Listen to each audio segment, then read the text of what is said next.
welcome to a new, very fun edition of Crawling Mondays. And I mentioned fun because it can be done in so many different ways. Managing your processes. In this case, managing SEO processes, right? And to join me today, I am bringing two other SEO specialists who have been also in the brand side, in the client side, in agencies, and are now running their own independent consultancies, whether as a freelance or a part of a small team. So on one hand, I have Joe Turnbull, independent marketing consultant. Hello, Joe. Thank you very much for joining. Hello, hola. Hola, hola. Hello, Nick. Wilsdon is the guest today from Torque Partnership. Yep, Hello. pleasure to be here. Hello, lady. Yep, Thank hola. you so much for coming. So let's start with the topic, right? I actually already went through this topic earlier, but from the agency side of things, how to deal with SEO project management scenarios, issues, challenges from an agency perspective. But unlike agencies, when you are an independent consultant, you don't have account managers, you don't have dozens or hundreds of clients at a time. In fact, clients sometimes chooses us in particular because they want to be working with you. So the relationships and coordination and communication is not something that you will likely delegate to another person, right? So I want to start by asking you, how important is SEO project management as an independent consultant, and which you will say is the share of time that you allocate to management and dealing with the management side of things with clients and projects versus when you were in the agency side or in the brand side? So in terms of how important is project management for SEO, the success of being a freelance, I think that it can never be underestimated. I think perhaps when you're working agency side, the main difference I found was the fact that maybe someone else is allocating that project to you and they are the ones that are speaking with the client. Sometimes it's the biz dev team or perhaps the activation team that don't work in SEO, and SEO is a side project or an add-on, a win after winning maybe paid search. So they don't know the details and how long each task takes. So as a freelancer, you have the communication, you are doing the coordination, and you're also doing the prioritization. And the other really important aspect within project management that's different freelancer to agency side, I would say, is the communication, because you can communicate as much as you want to the client. So if there is something that was agreed that you discussed about and you want to change it, it's much easier to do so as opposed to maybe in an agency side when maybe you're a junior, or maybe even when this is just a side small project, even if you are an SEO director there. I think it is very different doing prioritization, time management from an agency perspective. And certainly if I think back to my days when I was in agency, it was more operational. We were in charge of making deliverables to the client. So you're right, you had the account managers who would then be focused more on how those deliverables were given to their expectations and to meet the timelines they had. But that changes dramatically when you become a consultant, because you're not only responsible for the insight, you're responsible for how that's deployed and how you actually cross the kind of hurdles that come up from an audit or from a piece of work. So you're working kind of hand in hand with the client to progress that through. So you absolutely have to get better at project management. And I think this is the key difference that I've seen, having worked in consultancy for 8 years now, is the emphasis that you have at consultancy level on project management and planning, and also that they charge for it, which is really important. I think when I was in agency, we didn't charge for planning. We would talk about planning, but it was a throwaway thing because we were getting paid for deliverables, so you don't think about that. In consultancy world, planning is a deliverable. So it's something that you're expected to spend time on, you're expected to have deliverables come out of it, and you're expected to present roadmaps and everything that you need to progress this through and make it succeed.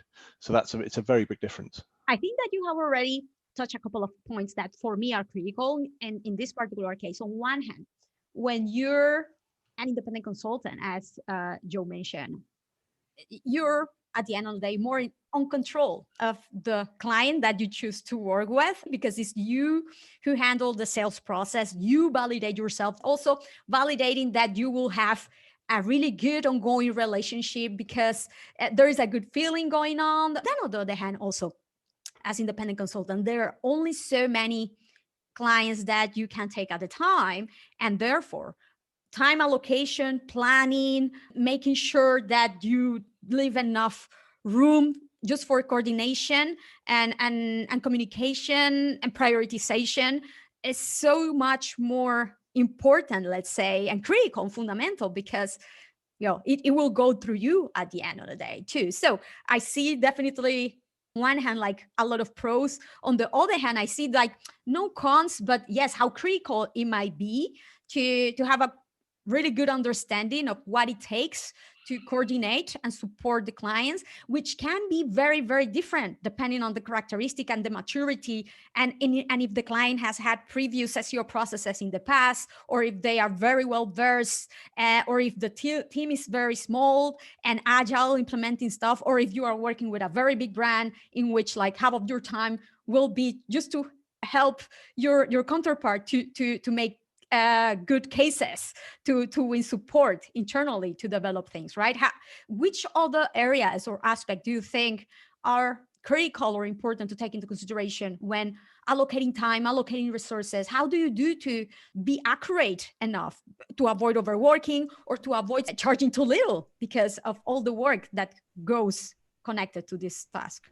Basically, to avoid this mismanagement of time or sort of projects, and trying not to overwork, because that's the reason why, one of the reasons perhaps that people have decided to become SEO consultants or consultants in general is I base some of the project work on what you have done in the past.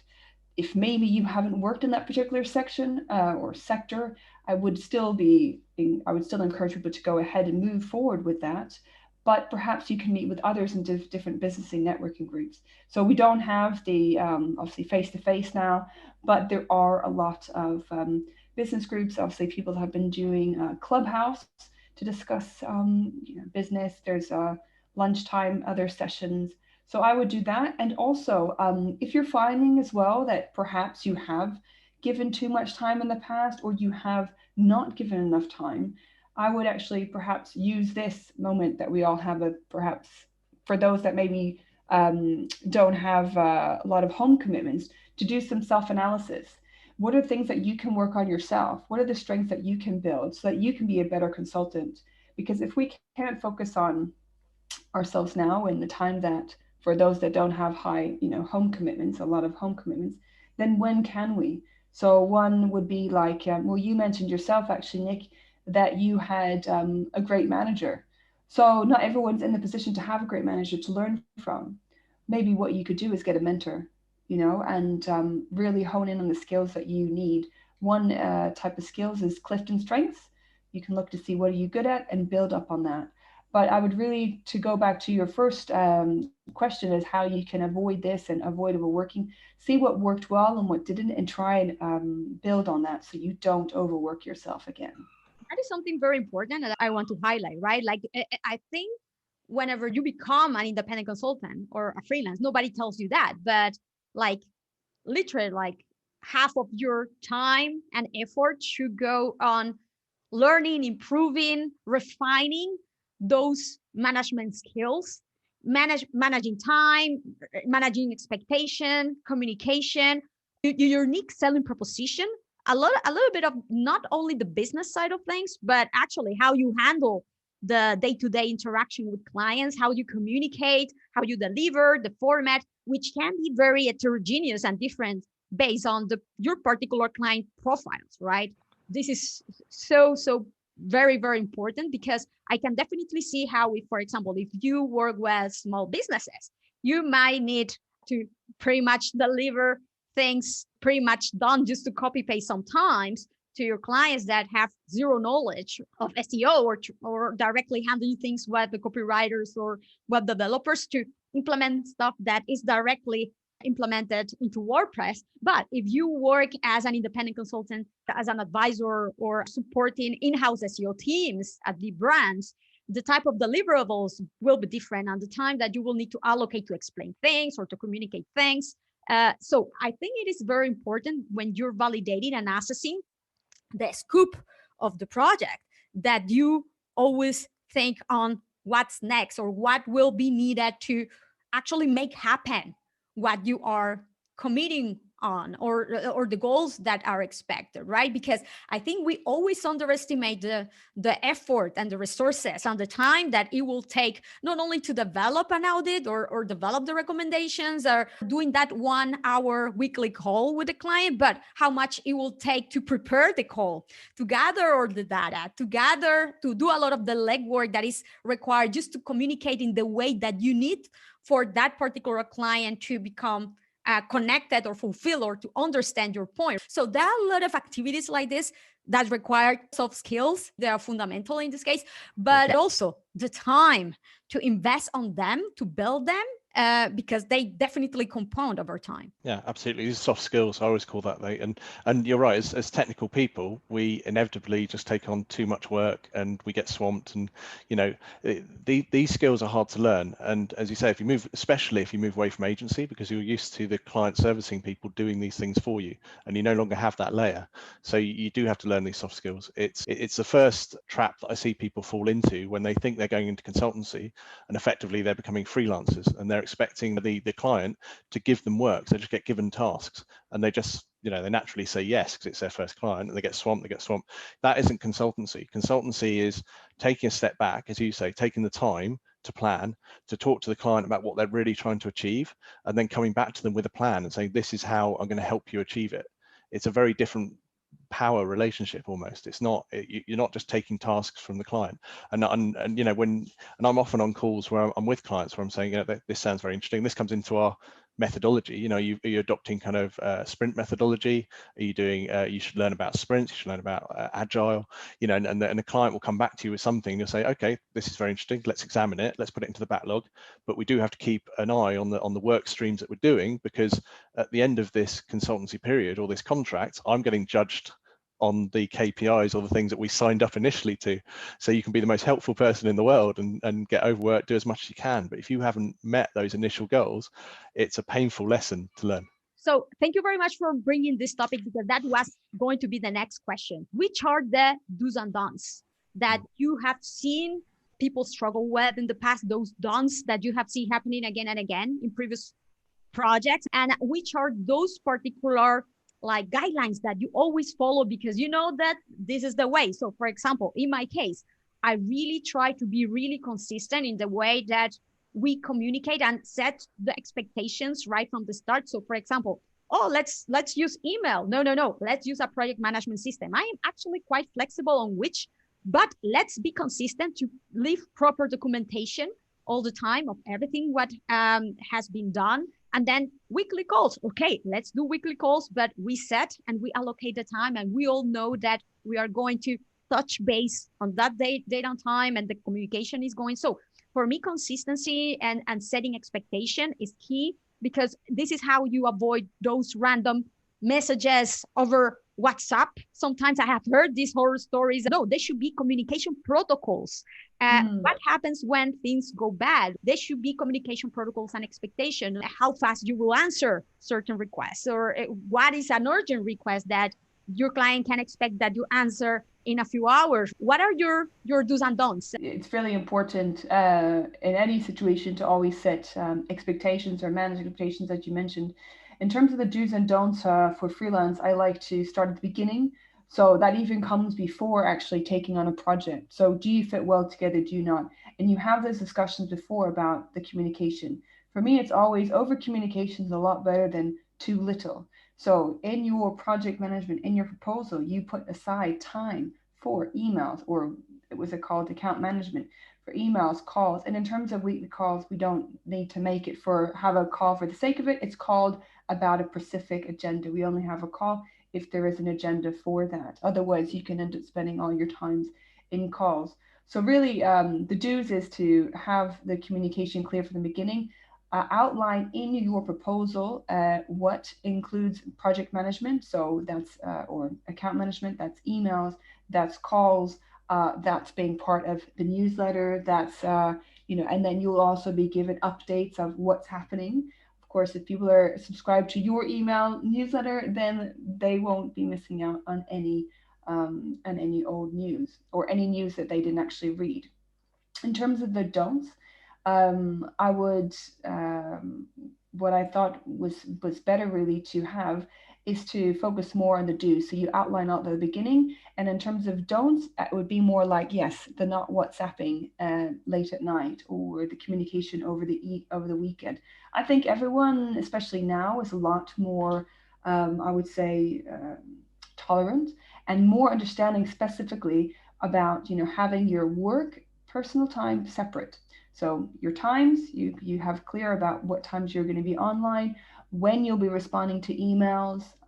But of course, it all comes down to that project, to the outline in the proposal, and you can use your platform.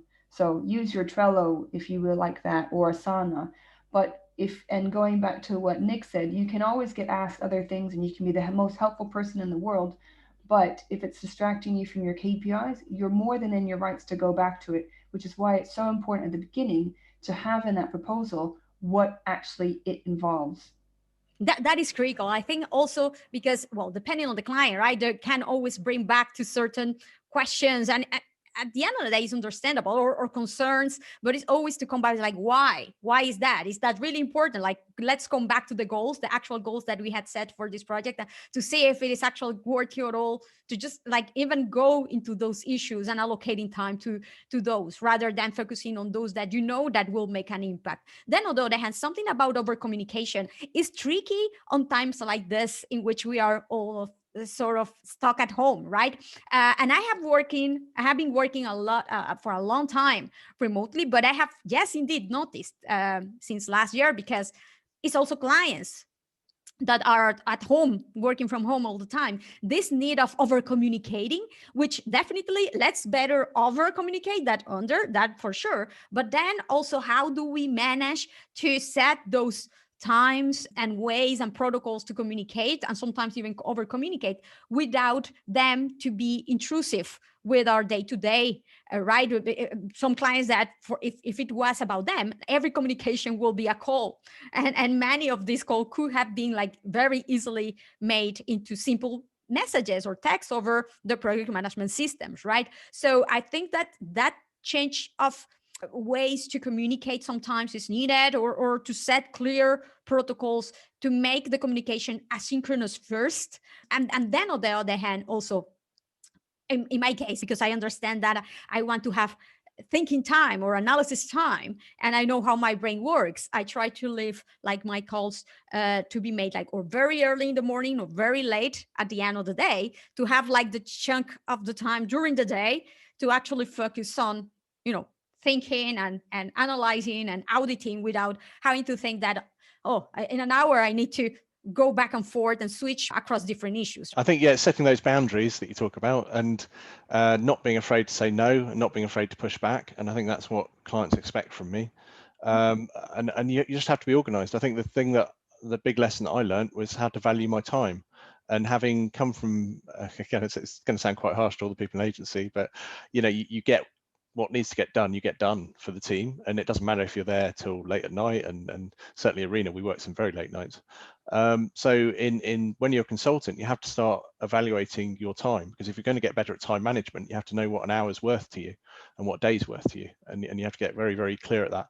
So putting in those processes, absolutely. So getting them talking about communication channels, talking about focusing on what you're doing the project for, keeping it on track, taking that time that you're charging them for to plan and do that strategic part to keep it online.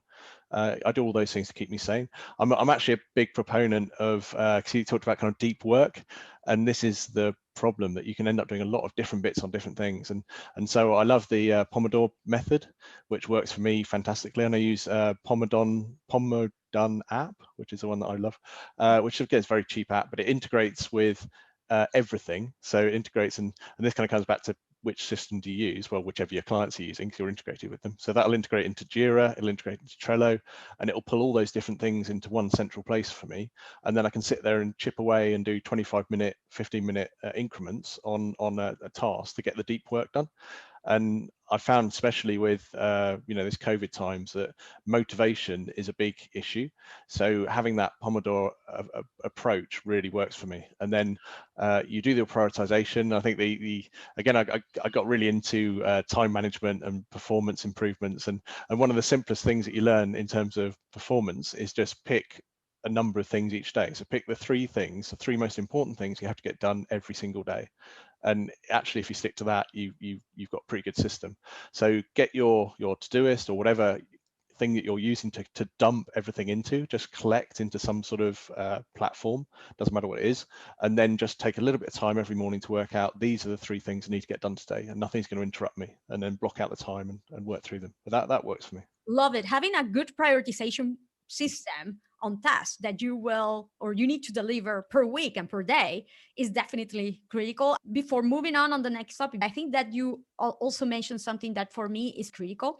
A lot of people feel bad when saying no to clients, right? And especially when the relationship is with you directly. But literally, if they hire us, is to advise, to achieve certain goals. And sometimes in order to be able to make that happen, we need to say no to avoid doing something that we won't pay off. Sometimes people have a hard time also telling clients when they request something that is out of scope.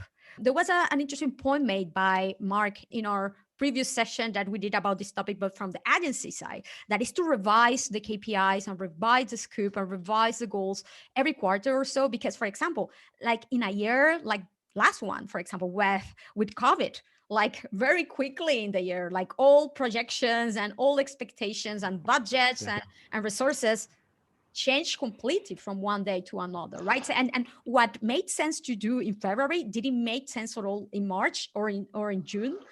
So it's important that we are reasonable. We have a proposal and we have some initial goals but we also had some certain conditions saying, hey, we will revise this periodically every quarter or so to check if this really makes sense to continue doing, or so how resources are updated or allocated, etc., based on what we are seeing that is happening. Yeah, I think that's absolutely essential. I got really good at that actually when I was working for Vodafone, because every single one of my contracts over a 7-year period was 3 or 6 months.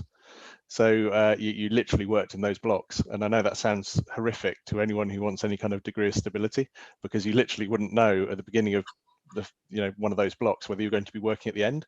But that rigor is really useful, because then you're really readjusting the whole time. You're saying, is this working? What do we need to do next? How do we pivot? And that's especially true right now. We need to be very, very agile in the way that we're helping clients. And so I'm a big fan of these kind of quarterly retrospectives. So do sprints, work through sprints, do a retrospective at a set period, and then see if it's working. Yeah, I would just wanted to say on that as well, like, yeah, being a contractor or a freelancer, basically you do month by month, really. And I always sort of have monthly reviews with clients. We go through what we said we were going to do, what was the result, what can we change, what is working, what isn't. So it comes back down to the communication. Do you have a good relationship as well with your client? You don't need to, as I said, always set those weekly meetings, but I would definitely say you've got a monthly to review what you have done, and situation, action, yield, what you have done and what the results are. And then you can actually, change that going forward. Nothing is set in stone. And that's the good thing about, I would say, being consultant, is that you don't have to then go through the client activation team or the biz dev team and change all that. If it's not working, well, you can change it. Indeed. So to move with the next topic, you already started to mention a few of your favorite tools. I haven't found yet like the ideal SEO project management system that has it all and is flexible enough for SEO. But I know that there might be a few tools out there that you have found particularly flexible with the right features that can highly facilitate the day-to-day with clients. Which are these tools? Yeah, I can tell you, I mentioned some of them. I mean, firstly, I'll kind of preface this with, if you're a consultant, you have to largely work with the tools that the client has. And the part of your learning and your growing is also learning how those tools work. So if you don't know how Jira works, it's free. If you've got under 10 people, it's free. Download it, learn how it works, because at some point with a large enterprise client, you're going to have to use Jira with them. Same thing with Confluence, it's free. Trello is great, but it's fairly lightweight. If you're working with technical teams, you're not going to be using Trello. So you need to have an awareness of these tools that are commonly used, Slack, etc. And I know we share a mutual dislike of Slack, Aleda, but you have to adapt to how. You know what? I want to clarify something. I have nothing against Slack as a product itself, but it's how people use it. That is the problem, is how you use it. And if people end up like tagging you in every single communication or this type of thing, or expecting that you reply in less than a couple of hours rather than a much more, not urgent type of matter. So at the end of the day, it's how we use the tools, isn't it? I'm coming round to it. I've got a few couple of clients who are very good at it. eBay's very good at using Slack, so they're bringing me round to it. But then what I do is I understand how these tools work, and I'm a big fan of using a tool just to dump in. So I use Todoist, which is great, and you can literally, I'm sitting there on my phone at any given point, just putting down things into the backlog and then assigning them into project folders. And then, as I said, I use Pomodon app, which then is a layer which kind of goes over the top of it that gives me the Pomodoro method, but then it integrates into all these other tools that may or may not be used by my clients. So that kind of gives me that layer, and that gives me the flexibility, because you can't get too pulled into one specific method, because if it doesn't work then with your client, you end up, it's not comfortable. So you have to be agile on it. You don't want to add friction to that communication. So especially when you are a consultant, you want to be as flexible as possible, of course, with certain principles of communication happening to keep things organized in a way that is logical to you. But yes, you want to keep it flexible. I think Trello is good just to say, okay, this is what we're going to get done this week, but you do need to not dump everything in it. You can have your planning list. Okay, this is what we're going to do next week, but just keep that updated. In terms of Slack, actually, I quite like it, but then I'm not tagged all the time. And if someone says, oh, did you not see my Slack message? I say, no, because I don't have it on all the time because I'm doing the work. So I think Slack is good to avoid always maybe having calls, and it's just to send a message. I to see it as like having a coffee or a drink with someone at work, like at the water cooler. So I would probably just use Trello, which I do use, or Asana. There are other time management softwares that's quite good to use, but I think it's just, I would put it down. I'd like to work in like 45 minutes to an hour time slots. Perfect. Yes, in my case, from time to time, I agree on having a Slack with a few of them, but it's important too, in order to make it work well, to set the right expectations on how fast will you reply, what it should be used for. Definitely not as a replacement of the project management system. It's more of a replacement for emails in any case, right? So I think this is definitely important. And one tool that I have started to use more now is Loom, to record myself, or even Zoom in an asynchronous way, to record myself explaining things that I will later upload to the project management system. So the person in charge will watch whenever they wake up or make sense, etc. So it's things that are complex, and usually you will tend to explain in a meeting or in a call, can be done asynchronously in a much more productive way. So to start wrapping up, I would like you to share with the audience a last tip, SEO project management tip, particularly important for freelancers or independent consultants. I think it's really important of communication. So we touched on it, but what I wanted to say was communication in terms of listening to others. I think we're in a world where many people talk about what they want, and they want to get a point across, sort of their point and how they think SEO will help that client and what they suggest. And sometimes they don't always listen. And that also goes for the client too. So there are exercises that people can do to be more open to listening. Actually, improv is a great one. I did improv, been doing off and on for about 5 years, and it really helps you to listen to others, digest what they've said, and then reply. Because, well, you can see that next time you have conversations with people, not just clients, see, are people paying attention to what you're saying and responding to that? or are they just giving you your opinion? So I would say communication about listening on both sides is something really important for people that are in agencies, but also very important for people that are freelancing too. And it ties into the soft skills that we touched upon earlier. Yeah, I'd agree. And again, it's about developing those soft skills. You may be the best technical SEO in the planet or the best link builder in the planet, but you have to work on these soft skills, and you have to do this. This is a constant process of improving this. And I'd say I was thinking about this before I came on, and how I've kind of improved it. I've read a lot around this. I think I pulled out one of my old books from here, which was 25 time management techniques, which is great. It's a really cheap book, but that summarizes about 100 books for you, because all these different books have different nuggets in them that are useful. And if you get something like Blinkist, is very useful again for those sort of time sensitive people. You can go and listen to I love it. And you can go and listen to like Deep Work by Cal Newport or any of these books in 9 minutes, and you'll pick up little bits of information, little tips that will help you become better. And it has to be something you're working on. So together with becoming technically better, or all the other requirements that we have in being in modern SEO, you have to develop this side of you as well, especially if you're a consultant or a freelancer.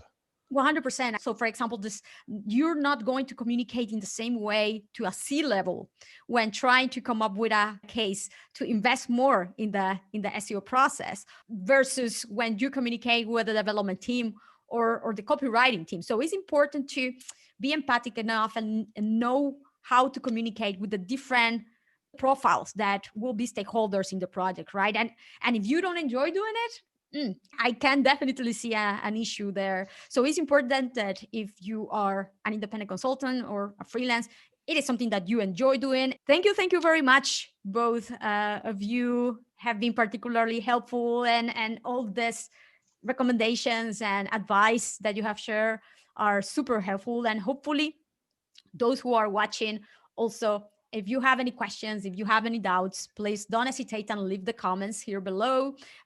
You can follow Joe, and you can follow also Nick over Twitter, over social. They are always very active. Joe, she also organizes her own online events, Turn Digi, right, Joe? Yeah, Turn Digi. We had our first one in French this week, and we have Search London, and I'm also an I Am Remarkable facilitator.